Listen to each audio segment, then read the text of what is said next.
love stories? I know you love this one. It's about a named boy C who has a red bike.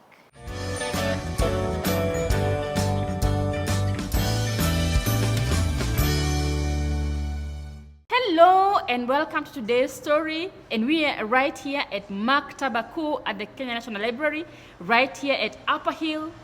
And before the story comes, maybe a question for you. When you really want something, what do? Maybe you've asked your parents or your uncle or your aunt or your grandparent or your big sister or brother, and they've said, no, that's too expensive. I can't afford to buy it for you. What do? Do you get sad and you sulk in your corner? Or do you start crying and say, oh, I want you to buy this for me? Well, in today's story, we are going to meet a boy called Sean.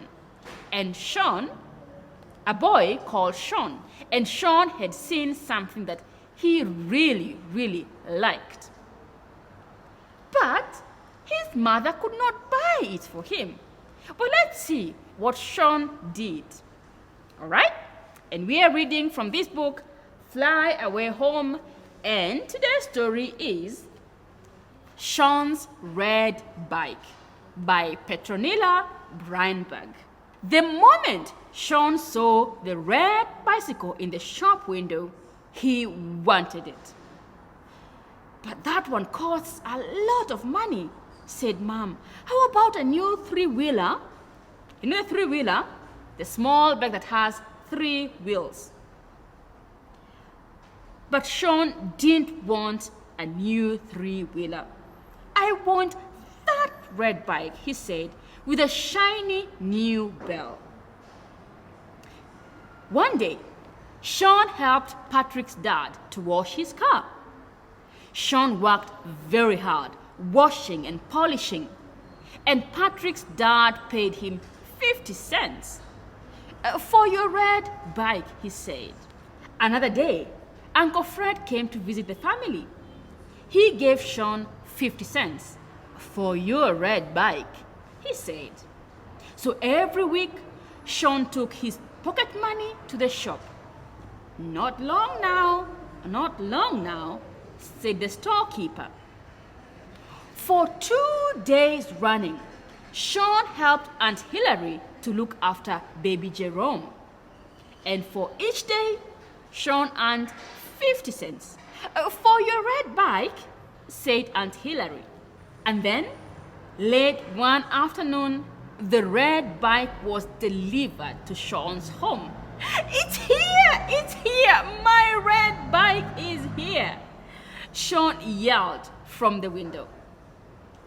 Everyone came out to see Sean's red bike. The bike's too big for you, Sean, said John. Bet you can't ride it, said the bigger boy from next door. Bet I can, said Sean. Will you hold it at the back while I start? He asked the big boy. After only a few wobbly paces, there was a crash and Sean was down on the road. He struggled to his feet, trying not to cry. And once again, Sean got on his new bike, and this time he got as far as the corner before he fell off. I'll go round the corner tomorrow, said Sean. I had better go in now. And then he proudly wheeled his new red bike in through the front door. You see, as they say, where there is a will, there is a way. And maybe there's something that you really want, something that you really want to have. And you see that maybe, just maybe, you can actually work just like Sean did, and you can get some money to buy yourself whatever it is you want. So maybe talk to your mom or your dad or your grandparents or your uncles and aunts, and maybe you can even do something for your neighbors, and you can save the small money, your pocket money, instead of eating sweets and ice cream, save it to buy something that you really, really want to have. And I can assure you, you will feel so proud because it is your thing that you bought with your own money. Food for thought for all of us. Well, that's the end of Story Time for today. And until next time, bye.